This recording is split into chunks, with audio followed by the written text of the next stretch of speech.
সুন্নাত নামাজে কি সানা পড়তে হবে? নামাজে ইমাম সাহেব রুকু হতে উঠে রব্বানা লাকাল হামদ বলবেন কি? হেদায়েত পাওয়ার জন্য কি কি দোয়া পড়ব? বিবাহিত জীবনে সুখী হবার জন্য করণীয় কি? বাবা মায়ের জীবদ্দশায় ছেলেমেয়েরা সম্পদের ভাগীদার হতে পারবে কিনা? কিভাবে আল্লাহর সন্তুষ্টি পরিপূর্ণ অর্জন করা যাবে এবং তবার উপর অটল থাকা যাবে? চলুন তাহলে আমরা প্রশ্ন উত্তরের আলোকিত ভুবনে প্রবেশ করি। এমডি মাশরাফি আপনি লিখেছেন, হেদায়েত পাওয়ার জন্য কি কি দোয়া পড়ব? হেদায়েত পাওয়ার জন্য সবচেয়ে কমন দোয়া তো ভাই সেই দোয়া যে দোয়া আমরা ৫ ওয়াক্ত নামাজে প্রত্যেক রাকাতে পাঠ করে থাকি। স্বয়ং আল্লাহ সুবহানাহু ওয়া তাআলা যে দোয়া আমাদেরকে শিখিয়েছেন সেটি হলো ইহদিনাস সিরাতাল মুস্তাকিম। আল্লাহ সিরাত মুস্তাকিম বা সরল পথের হেদায়েত আমরা আপনার কাছে চাই। তো হেদায়েত চাওয়ার জন্য এর চেয়ে বড় দোয়া আর কি? কত ইম্পর্ট্যান্ট হলে এই দোয়াকে আল্লাহ রাব্বুল আলামিন প্রত্যেক রাকাত নামাজের অংশ করে দিয়েছেন। অর্থাৎ কোনো নামাজের কোনো রাকাত এই দোয়া ছাড়া আল্লাহ সুবহানাহু ওয়া তাআলা রাখেননি। এই দোয়াটা আল্লাহর কাছে কত গুরুত্বপূর্ণ হলে এটিকে প্রত্যেক রাকাত নামাজের অংশ করে দেওয়া হয়েছে। সো আমরা যখনই এটি পাঠ করব শুধু গতানুতিকভাবে মুখস্থ পড়ে যাব না, বরং অর্থ বুঝে এটিকে উপলব্ধি করে ভালো করে মনোসংযোগ সহকারে আল্লাহ সুবহানাহু ওয়া তাআলার কাছে দোয়া করব। ইহদিনাস সিরাতাল মুস্তাকিম, ইহদিনাস সিরাতাল মুস্তাকিম এভাবে দোয়া করার চেষ্টা করব ইনশাআল্লাহ তাআলা। এর বাইরে আরও অনেক দোয়া আছে কোরআন হাদিসের আলোকে, যেগুলোর মাধ্যমে আমরা হেদায়েতের উপরে অটল অবিচল থাকতে পারি। যেমন আল্লাহুম্মা হাদিনা ফিমান হাদাইত, একটা দীর্ঘ দোয়ার প্রথম অংশ এটি। আল্লাহুম্মা হাদিনা ফিমান হাদাইত, আল্লাহ আপনি যাদেরকে হেদায়েত দিয়েছেন বা দিবেন তাদের মধ্য থেকে আপনি আমাকে শামিল করবেন। এভাবে আল্লাহ সুবহানাহু ওয়া তাআলার কাছে দোয়া করতে হবে। এর বাইরে আল্লাহ সুবহানাহু ওয়া তাআলার কাছে হেদায়েতের দোয়া করার জন্য নবী সাল্লাল্লাহু আলাইহি ওয়াসাল্লামের আরও অনেক দোয়ার একটি হলো আল্লাহুম্মা আরিনাল হাক্কা হাক্কাও ওয়ারযুকনা ইত্তিবাআহ, আল্লাহ যেটি সত্য সেটি আমার কাছে সত্য হিসাবে আপনি উদ্ভাসিত করে দিন এবং সেটি অনুকরণ করার তৌফিক আমাকে দান করুন। ওয়া আরিনাল বাতিলা বাতিলান ওয়ারযুকনা ইজতিনাবা, আর যেটি অসত্য বাতিল বিভ্রান্তি সেটাকে আমার কাছে বিভ্রান্তি হিসাবে আপনি উপস্থাপন করুন এবং আমাকে সেখান থেকে বেঁচে থাকার তৌফিক দান করুন। এভাবে আল্লাহ সুবহানাহু ওয়া তাআলার কাছে আমরা হেদায়েত কামনা করব ইনশাআল্লাহ তাআলা। জাহির আহমেদ ভূঁইয়া লিখেছেন, নামাজে ইমাম সাহেব রুকু হতে উঠে রব্বানা লাকাল হামদ বলবেন কি? ইমাম সামি আল্লাহু লিমান হামিদাহ শুধু এটুকু বলবেন, আর মুক্তাদি বলবেন বাকি অংশ, অর্থাৎ রব্বানা ওয়ালাকাল হামদ হামদান কাসীরান তাইয়িবান মুবারাকান ফিহ, এটা বলবেন মুক্তাদি। এটা ইমাম সাহেব বলবেন না, কারণ নবী করিম সাল্লাল্লাহু আলাইহি ওয়াসাল্লাম এ সংক্রান্ত যে হাদিস বলেছেন সেখানে স্পষ্ট বলা আছে, ইযা ক্বালা আল ইমাম সামিআ আল্লাহু লিমান হামিদাহ কুলু রব্বানা ওয়ালাকাল হামদ, অর্থাৎ ইমাম যখন সামিআ আল্লাহু লিমান হামিদা বলবেন তখন তোমরা বলবে রব্বানা ওয়ালাকাল হামদ। এখানে কিন্তু ডিউটি ভাগ করে দেওয়া হয়েছে যে ইমাম কতটুকু বলবেন, মুক্তাদিরা কতটুকু কখন বলবেন।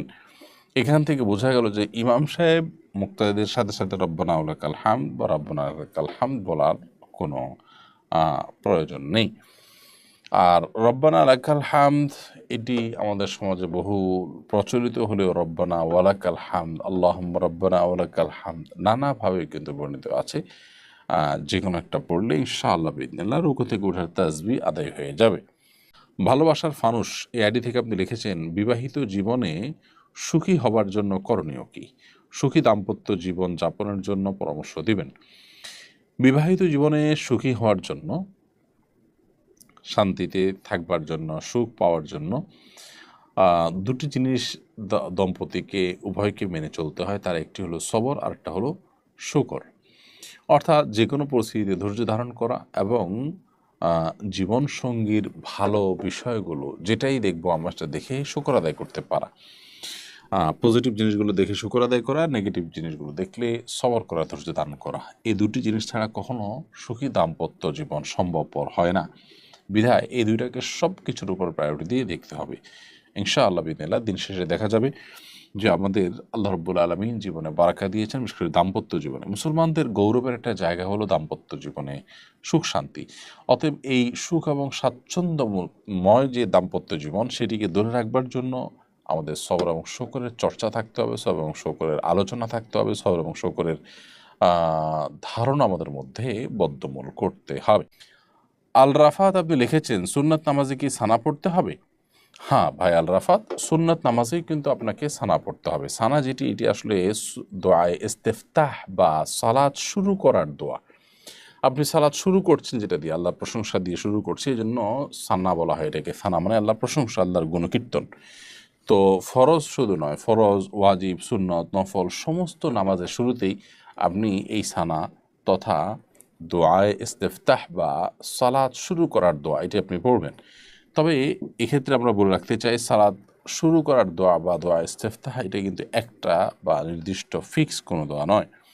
আমরা শুধুমাত্র একটা দোয়ার কথা জানি, যে সালাতের শুরুতে আমরা পড়ে থাকি সুবহানাকা আল্লাহুম্মা ওয়া বিহামদিকা তাবারাকা ইসমুকা ওয়া তাআলা জাদ্দুকা ওয়ালা ইলাহা গায়রুক। মাশাআল্লাহ, এটা খুবই অর্থবহ এবং আল্লাহর প্রশংসা প্রকাশ করে এমন একটি দোয়া। কিন্তু এর পাশাপাশি নবী সাল্লাল্লাহু আলাইহি সাল্লাম আরও বিভিন্ন দোয়াও কিন্তু এই জায়গায় পাঠ করতেন। আল্লাহুম্মা বা'আদ বাইনি ওয়া বাইনা খাতায়ায়া কামা বা'আদতা বাইনাল মাশরিক ওয়াল মাগরিব।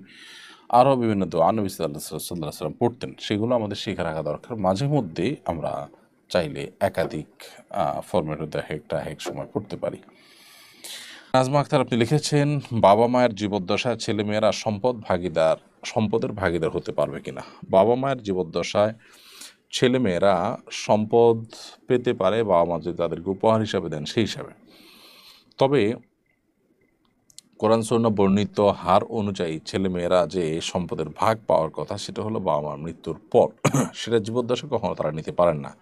হ্যাঁ, জীবদ্দশায় বাবা মা যদি খুশি হয়ে সন্তানদের মধ্যে ভাগযোগ করে দিয়ে দেন, ঠিক আছে, ছেলেকে কিছু দিলেন, মেয়েকে কিছু দিলেন, ভাগযোগ করে তাদেরকে সম্পদ দিয়ে দেন, তাহলে সেটা জায়েজ আছে, এটা একান্ত বাবা মার ব্যাপার। কিন্তু তারা দিলেও সেক্ষেত্রে সমতা বজায় রেখে তারপর দিতে হবে।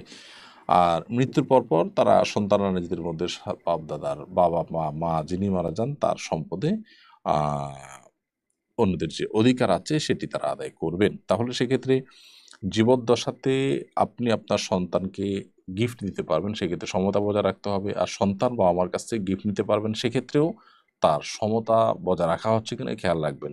আপনাকে আপনার বাবা বেশি দিলেন, মা বেশি দিলেন, হ্যাঁ, বেশি দেওয়ার একটা যৌক্তিক গ্রাউন্ড থাকতে পারে। চলো যে কেউ কোনো কারণে অগ্রাধিকার পাওয়ার হক রাখে, যেমন সে পিছিয়ে আছে, সে একটু শারীরিকভাবে উইক, সে একটু বেশি খেদমত করেছে, বা সে একটু ভালো মানুষ, সে কারণে তাকে কোনো কিছু দেওয়া হলো স্পেশালি, সেটা কিন্তু জায়েজ আছে, না জায়েজ নয়। এমনিতে ভাগ করবে যখন তখন সমান হারে ভাগ করতে হবে। আর মৃত্যুর পর যে হারে ভাগ করা, সেটা জীবদ্দশা করতে পারবে না, ওটা মৃত্যুর পরেই ওই হারে ভাগ করতে হবে। এমনি জোবায়ের হোসেন আপনি লিখেছেন, কিভাবে আল্লাহর সন্তুষ্টি পরিপূর্ণ অর্জন করা যাবে এবং তওবার উপর অটল থাকা যাবে। আল্লাহর সন্তুষ্টি অর্জন করার জন্য সকল গুনাহ এবং পাপ বর্জন করা, আল্লাহর সমস্ত আদেশ নীতিগুলো মেনে চলা, এটাই হলো এর একমাত্র উপায়। এর পাশাপাশি তওবার উপর অটল থাকার জন্য গুনাহের পরিবেশ থেকে সরে আসা জরুরি। আল্লাহ সুবহানাহু ওয়া তাআলার কাছে দোয়া করা খুব বেশি জরুরি। অনবরত দোয়া করা, চোখের পানি ফেলতে থাকার জন্য আল্লাহ তাআলা তওবার উপর অটল অবিচল থাকার তৌফিক দান করেন। এরপরে